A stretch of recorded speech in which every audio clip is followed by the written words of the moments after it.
Hello again, listeners, and welcome back to the Games We Love podcast. I'm your host, Aaron White, and you are listening to the show that promotes positive gaming discussion, featuring interviews and conversations with passionate gamers, including journalists, developers, podcasters, streamers, critics, and other diehard video game fans about a personal favorite game that they love. In this episode of the podcast, I am joined by former IGN reporter, RPG lover, and creator and host of the History and Games podcast, Meg Sullivan. Hello, Megan. Hello. I am so glad you're here and that I can actually hear you and you can hear me.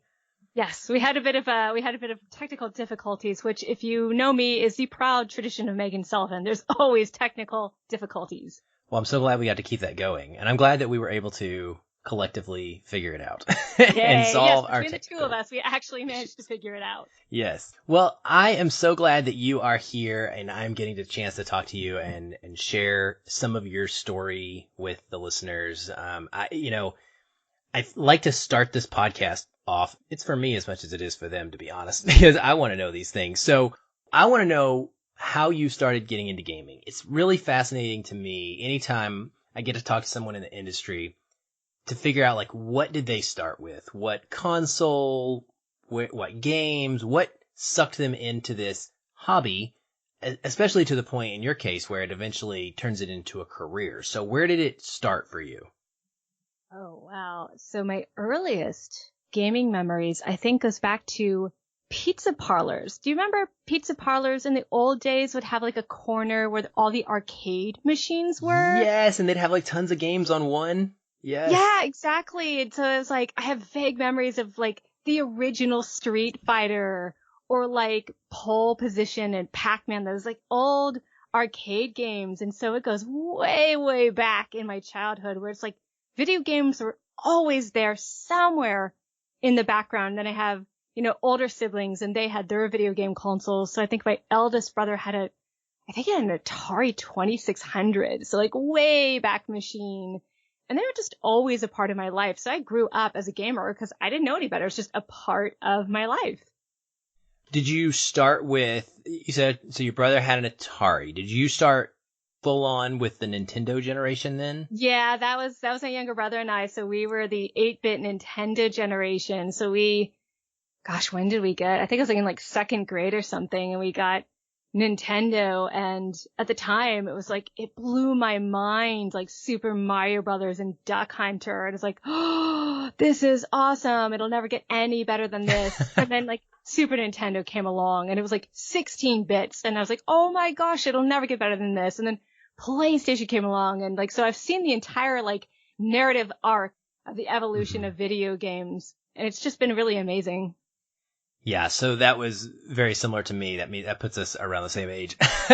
This question always dates people. Not mentioning my name or my age. Yep. Mm-hmm. Yeah, that was the same for me. I got it for Christmas one year, and I never stopped after that point. Have you always been the kind of person that had all kind of consoles, or have you gravitated toward one particular brand?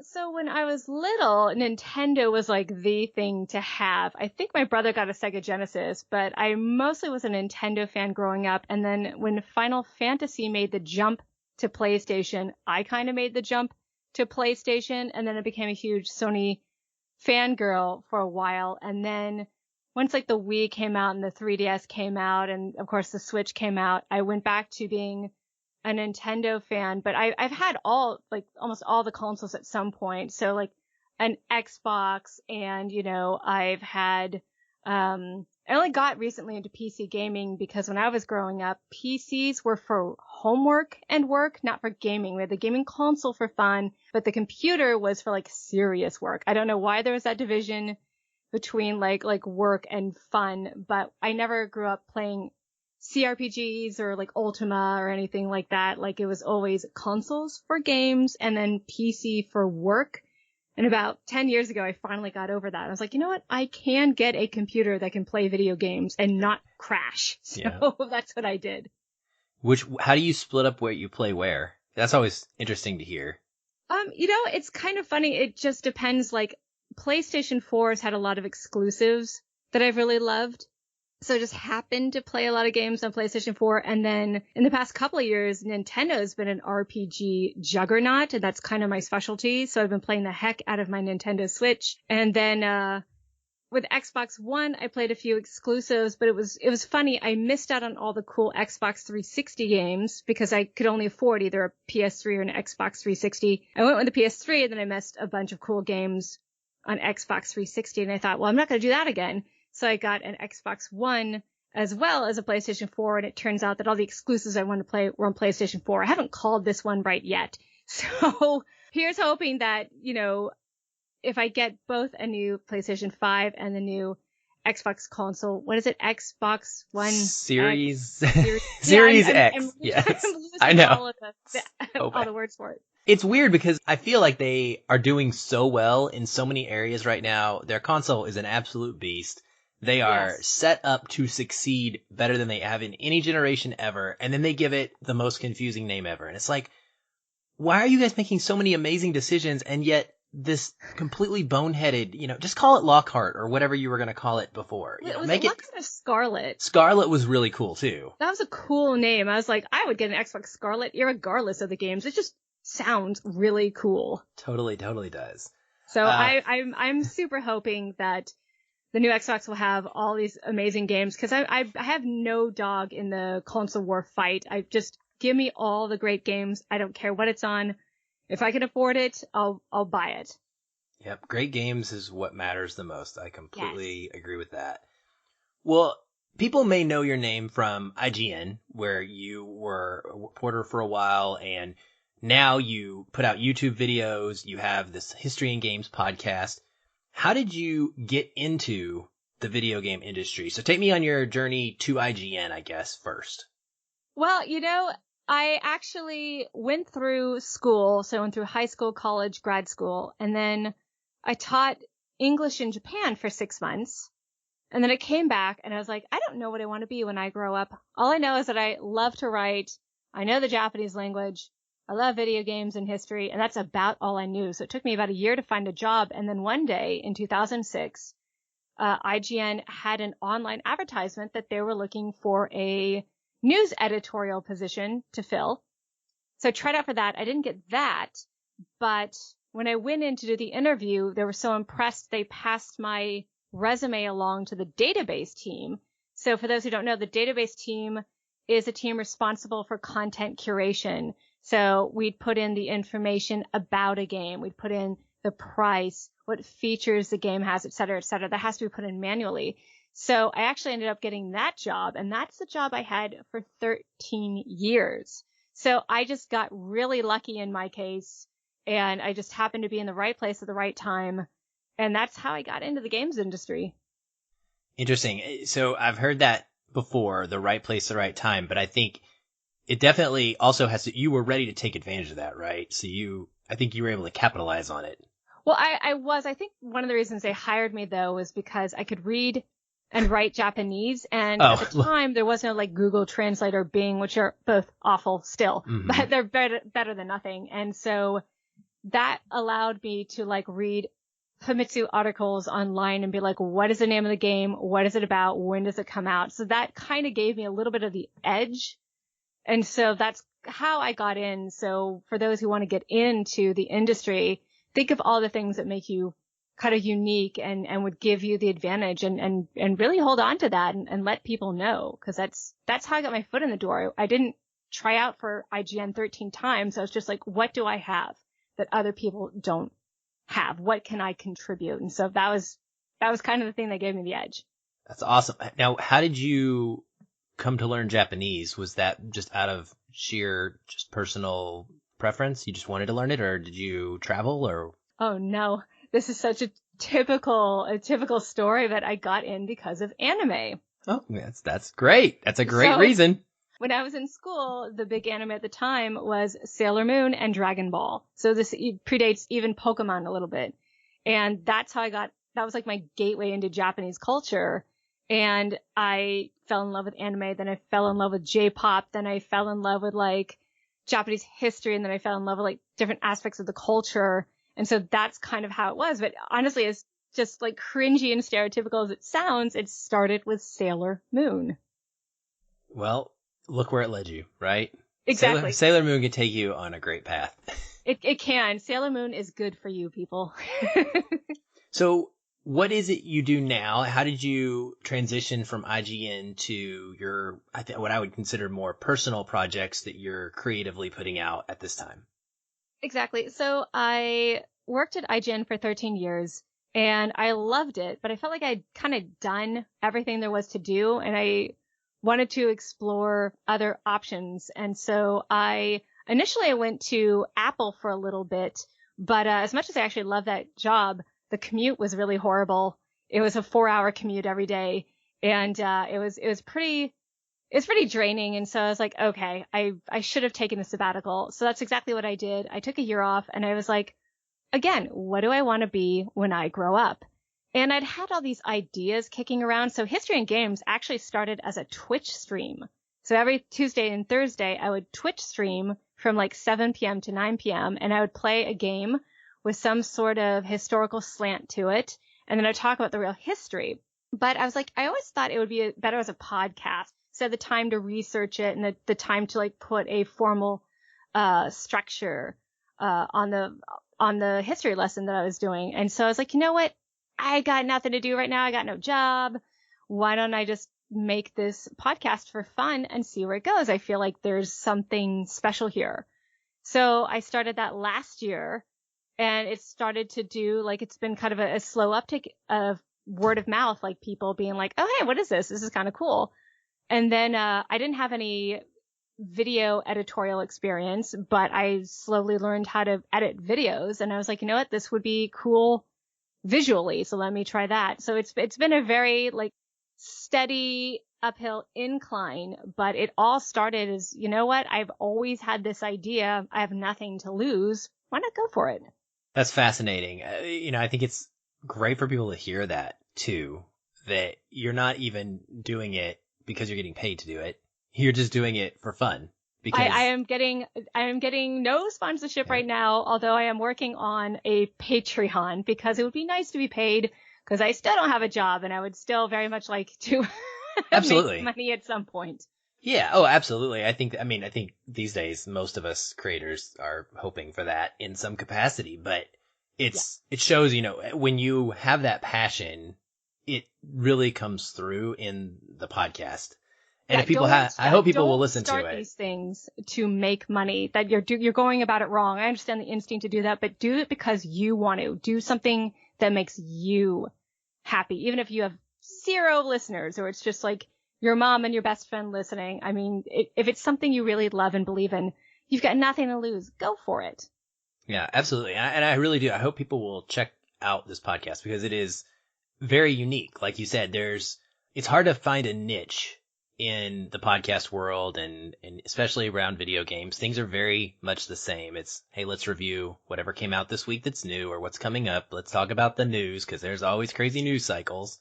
And it's hard to find something that sets yourself apart and that is very interesting. And yours is, well, I mean, obviously it's interesting and it's also educational. So you've got a really great twofer of a thing there, a project. And I think that people will enjoy it if they'll just check it out. Well, thank you. I appreciate it. And I do hope that your listeners check it out. Hopefully it's fun. And yes, you will hopefully learn something as well. Well, I want to talk a little bit about what you're playing now or what you've been playing recently. I call this our gaming shout out section because these podcast episodes are recorded a little bit in advance. And so I kind of take like a 6-month time frame and think about what is something you've really enjoyed because I want to keep everything positive here. And I don't want you to have to talk about something you didn't like. But what have you been playing in the last 6 months or so that you have found to just be an absolute joy? Oh my gosh. Animal Crossing New Horizons. It's just chicken soup for the soul. It really is. I love that game so much. Oh, yes. Yes. So, okay. So did you start playing on opening day? Oh, yeah. I definitely did. But the funny thing is a lot of people either time skip in that game or they play it for like 12 hours in a row. And I'm like, nope, I'm going to be on island time.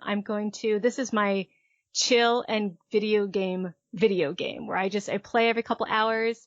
I just relax on the beach, maybe gather some fruit, sell it, buy some cute furniture or do some landscaping on my island. I mean, I'm taking this real nice and slow, and I'm just loving it.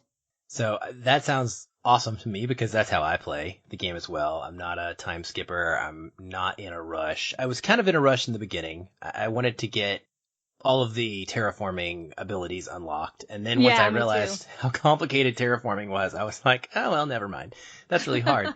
Have you done much with your island? Have you tricked it out and made it really cool and great for people to visit? So I actually, maybe a couple of weeks ago, I finally got terraforming, and I've just been very careful about like what I've been doing, because it's funny, when you terraform, you make these shapes so you can't quite put them back exactly in order, I found. So I was trying to make a little heart shape with a lake today because I thought it'd be really cute. I'm trying to sort of recreate Golden Gate Park in San Francisco with flowers and trees, and I wanted to make a little heart-shaped lake, but I couldn't quite get the shape right, and every time I tried to go back and redo it, I got a completely different shape, and I was like, okay. So I'm still trying to figure this out, but yeah, I have like a garden area and a sports area where I'm building a wrestling ring because I'm a big wrestling fan. And then like I have all this like dedicated space to different things. But I got to tell you, my island looks like trash compared to some of the pro islands I've seen out there. I mean, some of you guys are so amazing and creative. It blows my mind how creative people are with this game. It really does. It shocks me. And it shocks me, people that I know in real life who I would have never in a million years thought they'd ever play a video game, who bought a Switch and then bought Animal Crossing because of the word of mouth and have put 200 plus out. I mean, they've lapped me in time and they're making their islands look incredible. And I'm just like, where is this creativity coming from? It provides an outlet for people for sure. I do. And I think it just came at the perfect time. You know, we're going through a stressful pandemic. People are trapped in their homes. They need something positive. They need something that makes them feel good and can allow them to escape for a little bit. And so I just love seeing how much Animal Crossing means to people and how it's a creative outlet for people. It's a positive feedback loop. It's just so good and wholesome. So if you haven't checked out Animal Crossing New Horizon, the best way to explain it is it's a game about making friends and building a community. And it's so much fun doing that.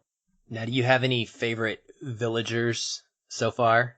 Well, I am trying, and I've been trying forever, to get Anka on my island. So for those who don't know, Anka is a snooty cat, basically straight out of ancient Egypt. So I love history, so I'm trying to collect all the historical characters. So I've got Klaus, and he kind of represents ancient Rome. And then you've got Anka, who represents ancient Egypt. And I cannot get her. I can go to other people's islands and talk to her, but I can't get her to come to my island because there are 2 or 3 villagers who will not move out.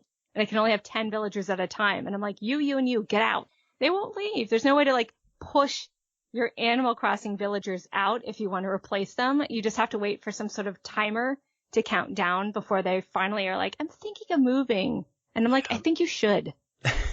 That's so hardcore. I actually downloaded the QR code for this. Somebody made an eviction notice you can put outside your least favorite villagers' homes. And I'm like, that's so mean. You've got to send that to me on Twitter or something because that's a phenomenal. My daughter has a couple that she just hates and she is so mean to them. Yeah, you think if you beat them over the head with a net, they would take the hint and they're like, what's your problem? And then 2 seconds later, like, hi, how are you? And you're like, no, go away. I don't like you. I love that there are villagers, there's like 300 plus, and so that they have so many different kinds that they can appeal to different people's sensibilities. And so you have these that are kind of historical tie-ins that are perfect for you. I'm a cat lover, so I want all the cats. I have 0 cats so far, but I want all the cats. Yeah, see, like the first 10 villagers, like a lot of them, you don't really have a choice. Like sometimes it's just whoever moves in and you're like, no, not you. Yeah. You're excited at first. You're like, ooh, yes, I want people on my island. And then you're like, wait, but you kind of are boring. And yeah. I've got a pretty good eclectic mix, but I've got one too many of the same type of islanders. And they all said the exact same thing. And I'm like, no, I need some diversity here. So we'll see. Now, do you see yourself playing this game throughout the rest of the year? Is this a log on every day for 30 minutes kind of game for you? Or do you think you'll fall off of it at some So point. I think I will be able to maintain the rest of the year. I was able to play Animal Crossing Pocket Camp for about a year. In fact, I finally got rid of it on my phone because I was spending too much time and too much money. Plus, I feel really guilty because back in the day, I played Animal Crossing New Leaf, and I played that game religiously for 2 months, and then I dropped it. And I'm pretty sure that village is just like dead and gone and just miserable. And, I've always been afraid that the Isabel in that game is like hunting me down as we speak because I just up and quit that game. So it's like a guilt thing that I have to, check into my New Horizon island every day because I don't want to make the animals sad. Mm-hmm. Yeah, that's crazy. I mean, it is addictive like that. And I wonder what's going to happen when we all go back to work or when we have our regular flow of life, whenever that happens to come back, if ever, here. But I do wonder, like, are we going to be as able and as, I guess, locked into Animal Crossing in that way? And we also haven't had a lot of game releases either. So yeah, there's been a bit of a lull. So Animal Crossing came a little bit after Final Fantasy VII Remake, but between that and like Last of Us 2 or Ghost of Tsushima, there's not been a whole lot. So Animal Crossing has a really nice space that it can really succeed. It's done really well, and it makes me very happy. Yeah, makes me happy too. I love it. Well, I wanted to talk just briefly about a game that we played here at my house recently, and it's called Telling Lies. Are you familiar with Telling Lies and her story? I think so. I want to say Nina Freeman was playing that on her Twitch channel, but I can't remember. Is that the one where you investigate people and you have to tell if they're lying or not? Mostly, yes. So the games were developed by a developer named Sam Barlow, and he first made this game called Her Story that came out a couple years ago and was just a supremely major indie hit. People loved it. And this is the follow-up to that game. It came out last year on PC and on mobile devices. A lot of people played it on iPad, and then it came to consoles about a month ago or a few weeks ago, I guess. And so I was able to finally get around to it. And it essentially is a desktop thriller. And what happens is when you start the game, you, or your character, I guess, you would say, walks into a room, sits down at a computer, boots it up, and all you get on your screen, your UI, is just the computer screen that this character is working with. And essentially, you start to piece the story together for yourself by clicking around in this old school computer. You can play solitaire, you can look in the trash, you can move things to the trash, you can read you can change the Wi-Fi network, all kinds of little specific details. But the main game is played when you pull up this archive of video clips, and there are a crazy number of them, like 170 or something of these video clips. Yeah. And they range anywhere from 30 seconds to a few of them are 8 or 9 minutes long. And the game gives you a search bar, and what you do is you can type in a word there, and the game starts off by giving you the word love. And 5 clips come up. And it says like 5 of 18. And what that means is that somewhere in 18 of those clips, the word love is spoken. And so what you do is you just start watching videos. And from there, you start to get this story about a character, a man who is working with a group of people. It's very hard to talk about this without giving any spoilers at all, but because I don't want to spoil anything. But essentially, he is working with a group of people, and he may or may not be telling the truth in what role he is playing in relation to them. And then there are 3 other female characters that are all interwoven into his world in some way. And their stories are just, they start to interlock, and it takes you on any number of branching trajectories. And the thing is that depending on what you watch, you will uncover a little piece of information. And so, say I watch one video and I hear a name Henry spoken, and I'm like, well, what you can do is you pause the video, and it's all subtitled, and you can move your little clicker down and highlight the word Henry and click it, and it will search for all the videos with the word Henry in them. Oh, so wow. So then you read the ones with, or watch the ones with Henry. And the big time kicker for the game is that you only are watching one side of a conversation at any time.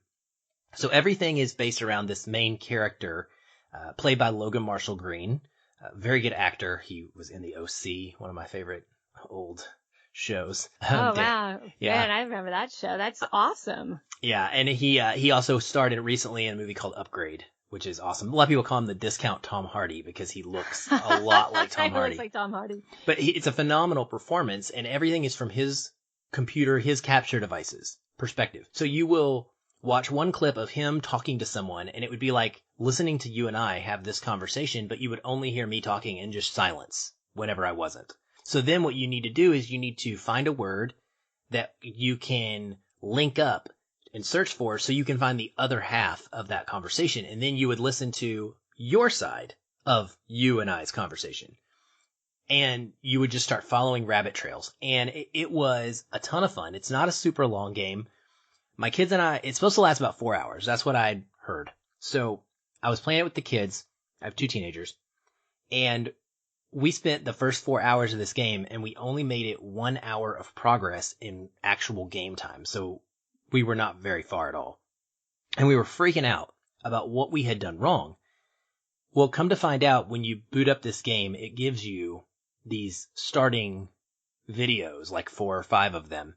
But we didn't watch them all. We just watched the first one and immediately started going off on our own path. Oh. And apparently what it does is it introduces you to all of these 4 main characters. We didn't discover the 4th of the 4 characters until 4 hours into the game because we just started off on a different way. So it was fun. It was a blast. It was really an interesting story. It gets really intense. It's got a lot of emotional trauma and a lot of gray area from an ethical standpoint that you kind of have to wrestle with and make some decisions based on how you feel about these different characters. And depending on which character you spent the most time with, watching the most of their videos, you get a specific epilogue that tells you what happened to that character at the end of this story. So I highly, highly recommend it. I thought it was just a fantastic experience, a very unique gaming experience, because you would think on the surface that just, hey, I'm going to play this game where I watch Zoom video calls all day long is not going to be that exciting, but it really is. And for me specifically, being a film critic too, I think this is a merger of a movie or maybe even like say a 10 episode Netflix series and a video game in a way that is just so fascinating. I love the way that it's revealed in pieces and you're the detective putting it together, all on your own. And so I highly recommend it. I'm excited to check out his first game, Her Story, which I've heard is even better. So I'll be doing that at some point soon. But yeah, Telling Lies, it's available now on pretty much every console. So I hope people will seek it out. It is worth the effort. Wow. I'm actually gonna look it up after this interview because I heard about it before, but I didn't know much about it. So that sounds really interesting. I like all those kind of really unique, smaller indie games that take some risks and do something different, and it pays off really well. Because I've heard Her Story also is really excellent. So now's my chance to play both those games. So that sounds great.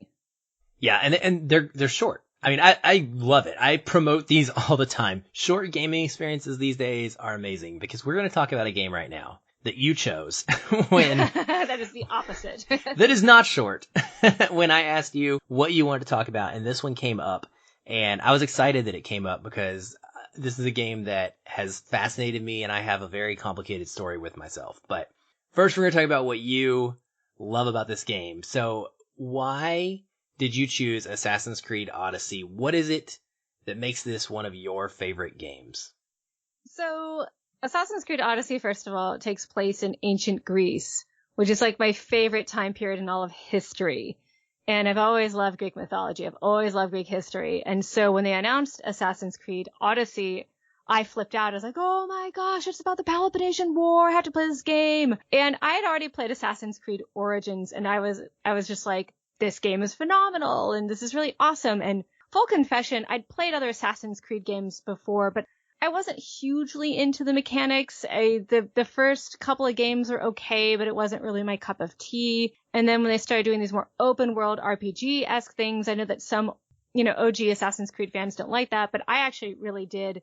It was kind of more what I'm used to, is those open world RPG type games. But it wasn't just that. The story is really engaging. The world's really beautiful. The mechanics, for the most part, are really smooth. And it was just my chance to get lost in history. And Ubisoft does a great job recreating history. They go above and beyond. Like, they spent 5,000 hours researching the Cathedral of Notre Dame for Assassin's Creed Unity. It gives you an idea of how much effort they put in to recreate the experience of getting lost in history. And so as a history lover who loves ancient Greece, I was like, I have to play this game.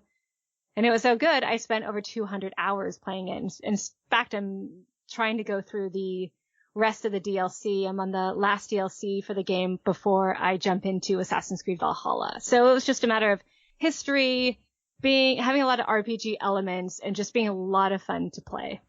So definitely the perfect marriage for you. I can see how that would come out and be like, this is made for Megan. Yay! It's for me. Thank you, Ubisoft.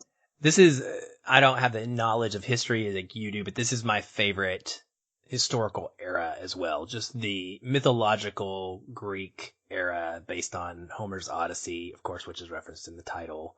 Right. And there's so much of that stuff that's going on in this story, the Spartans. I mean, the whole there's a part of this opening of this game that is basically makes you think of the opening to 300 or one of the iconic scenes in the movie 300. And so all of that stuff is super compelling. And it sucked me in too. So I totally get that. But how realistic is it? And I know you may have done this actually on your own podcast in depth, but in a short, I guess, spurt, can you tell me, does it do a good job? Did those hours that they spent researching pay off? Well, so in terms of how the game looks, I would say yes, because I visited Athens about 10 years ago, and where things are in Athens, like physical location of temples and shrines that would have existed in the 5th century, are exactly where they're supposed to be in the game. So I could actually tell where I was running around the city, and it's like, oh my gosh, this is really, really amazing. Like, it's so good. And, you're at the start of the Peloponnesian War, and of course, it's a historical fiction game, so they get to have license with certain things. And so my first 3 episodes of History and Games was deep diving. Is it possible King Leonidas had 2 grandkids running around ancient Greece with his spear as assassins? And so I spent 3 episodes explaining that all 3 of those things are actually possible to varying degrees. And so they don't get everything right in this story, because of course you have to weave in the historical fiction elements, but they do a pretty good job paralleling, I don't know if that's a word, but they stick pretty close to Thucydides' idea of the Peloponnesian War. So you actually do get to meet some historical characters. So Pausanias is indeed one of the Spartan kings at this time. You get to meet Brasidas. He was one of the Spartan generals. You meet Socrates. You meet Alcibiades. It was, Pericles. It was really fun, like running into historical figures like that. And it's the closest I'll ever get to doing that. So they take some liberties, but for the most part, they don't wander too far from history, which is nice. Yeah, that is nice. And I think that one of the cool things about the presentation of this game in general makes it so interesting that it can get people to want to learn more and want to seek out this era and experience other types of media, whether it's reading actual books about it, or watching movies or whatever the case may be. I think God of War did that for Norse mythology as well. And so this one has sort of sparked that interest in the public. Yeah, and that's what I'm excited about. I always tell people, don't go into this game thinking it'll be a historical one-to-one anything. It's like going and watching 300. It is not based on Herodotus. It's based on Frank Miller's comic book. So just keep that in mind. But if it gets you interested, like I want to learn more about these things, that's perfect. I mean, you and I grew up as the Oregon Trail generation, where we didn't realize we were learning as we played Oregon Trail. We just really wanted to see our character Dysentery die of dysentery because poop jokes. It's so true. And so we had so much fun with that game. And it's, games are a great vehicle for learning, especially if you can trick people into learning because they don't feel like the boring chore. A lot of people I knew growing up didn't like history because they had stuffy old professors who did not know how to present history. I got lucky. I had some really good professors who knew how to like bring history to life. And playing these kind of video games, so you're like, wow, this is so cool. And I'm actually enjoying this. I want to read more about it. Like, that's what Assassin's Creed Odyssey can do for people. It's like, wow, I didn't know this about, who's Brasidas, who's Pausanias. I know Leonidas, but I don't know these guys. I'm going to go look it up. Like, that's a huge accomplishment. Yeah, definitely. One of the cool things that AC Odyssey does is that it gives you the option to play as a female or a male character. And I believe it's the first time that it's ever done that. Yeah. You can either be Alexios or his sister Cassandra, and it actually has a ton of romance variety as well. And I was wondering how that option affected your experience with this game as opposed to other games in the series. Did it enhance it for you? It did enhance it for me. Being able to play as a female character was a lot of fun. It's, representation in games. I know it's been said over and over and over again, but it's really important because it's not to put a burden on the developer. You have to do this thing. You have to do that. It's just people want to feel included. They want to feel like this is an avatar for them as well. So being able to play as male or female, being able to have whatever romantic option you want, it's like people get to join the party. People want to feel included and it makes them feel good. It's like, this is my story. I can romance who I want. I can be who I want. And it's a lot of fun. So all these games are good irregardless, but having that inclusion, it does make a huge difference because then you feel like I can relate more to Cassandra than I can Alexios, or, I can romance who I want. I don't feel like the game is pushing for any like particular demographic. It makes everyone feel like, you know what? You are welcome to play this game as well. Although I will say that there is one DLC where the game is kind of pushes you out of a family. And you're like, why are you doing that game? It was just kind of weird. But otherwise, it was a lot of fun. I appreciated having those options. That's great. Yeah, I've heard very similar things from a lot of people. And I actually played as Cassandra in both of the times that I've started this game on 2 different consoles or platforms. I haven't gotten very far. I've only gotten like 20 hours into it, but it's not because I don't love it. It's because I'm intimidated by it. And I'm going to ask you about that later. But I've started as Cassandra both times as well. And I never play as females. I always play as a male just because that's me identifying. Sure. And so I love that option is there, but I've also had a blast playing as Cassandra because it has given me a completely different perspective, and her approach to cutscenes specifically, the way the game shows you how she handles situations is clearly different than maybe a hardcore male Leonidas clone Spartan might have handled things. And so I've really liked that about the game, and it's made it super engaging. Right. It's just a fun, different perspective. So it just gives you a little bit more variety. That's really all it comes down to, is just having that variety and those options just makes the game experience more interesting. Yeah. Well, you said you played Origins, so I'm glad, because I wanted to ask about that as well, because this is an extension of what AC did in Origins. Origins kind of took the series way off from the original Assassin's Creed formula. I mean, it had been slowly starting to get there, but we got a much more open world situation. And Odyssey just expands on that. It gets bigger, it gets wilder, it becomes more of a progressive loot-based game. And I wondered what of its mechanics stood out for you. Like, did you enjoy it as an RPG more than Origins because all of those things got ratcheted up a level? I did, and I understand that this is a little divisive for Assassin's Creed fans. They kind of dropped the social stealth. They're bringing it back for Valhalla, but they kind of dropped the social stealth and they kind of changed the dynamic of the series. And so for me, it was actually what made me like the game, because now I'm on better footing where I've got more choices. I've got branching, all sorts of wonderful branching dialogue. And I've got, I can be an assassin, I could be a warrior, I could be a hunter. So you've got all those RPG elements. There's more crafting.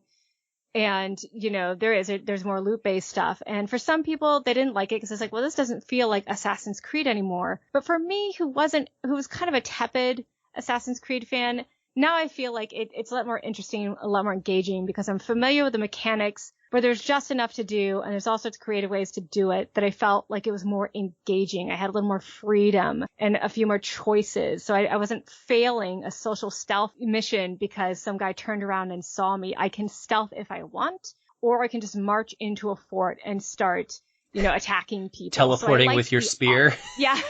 So I see. Yeah, I could do all sorts of different things. I'm not being railroaded into doing it a certain way. And although on the one hand, it's like it's supposed to be an Assassin's Creed, it's supposed to be about stealth. On the other hand, I liked having options. I just like options in games, and role playing gives me those options. So for me, I enjoyed it, but I understand if you're an Assassin's Creed fan and you're like, but it doesn't feel like Assassin's Creed 2, or it doesn't even feel like Black Flag or anything like that, or Unity. I totally understand. I understand why it's divisive. But for me, not being a huge AC fan to begin with, this was the thing that got me into it. That's great. I think that's awesome. And they definitely have created an entirely new fan base from this. And I think expanded that fan base in a way that is going to keep it going, because they've clearly found something that works. Valhalla is going to stick with this formula. I actually went back and played some of Origins before tonight because I wanted to have a comparison. And I also really like that time period as well. And what I found was the enhancements from Odyssey matched the time period, I would say. Because Origins feels a little slower, but the combat feels a little heavier. Yeah. In my opinion, a little more weighty, there's a lot more space, open space in the world map. And there's still icons on it everywhere. There's always things to go do. It's an open world game, but it makes sense when you're in a desert area versus this massively island nation, Greece. And what I noticed is, we're playing a demigod essentially in Assassin's Creed Odyssey. So it makes sense to have those elements where, like I said, you're teleporting with your spear and you're doing these kind of fantastical moves. Some people have criticized it because it's not grounded enough. Well, you're in ancient Greece and mythology. That's like criticizing Kratos for, having his axe come back to him. What fun is it if it doesn't? You know what I mean? And so I think it works really well with the setting. But if we go to Valhalla, depending on how that storyline goes, it might not work as well. If you're trying to tell a grounded story, you need to have grounded combat. But I think it fits in Odyssey with what they're wanting to do. It does. I think that was really well put, that it does have a little bit of the fantastic to it, because it's not just history, but a lot of the legend and mythos around that history, which makes it fun. And because I think Greek mythology and ancient religion is like so popular, I think people are a little more forgiving because it's a little more fun. Now, Valhalla will be interesting. I know they're bringing back social stealth, and they seem like they're going to ground it a little bit more in history, because it doesn't have those fantastic elements, right? Like, this is going to be a clash between, two different nations and possibly two different religions, Christianity versus, the Norse religion.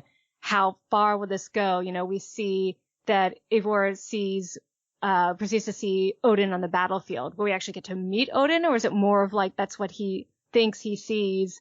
Will there be magical elements, or will it be more grounded? We'll have to see. But it sounds like they're going to ground it a little bit more, but at the same time, it still has some pretty cool sort of mysterious elements to it. So I'm very much looking forward to see what they do with Valhalla.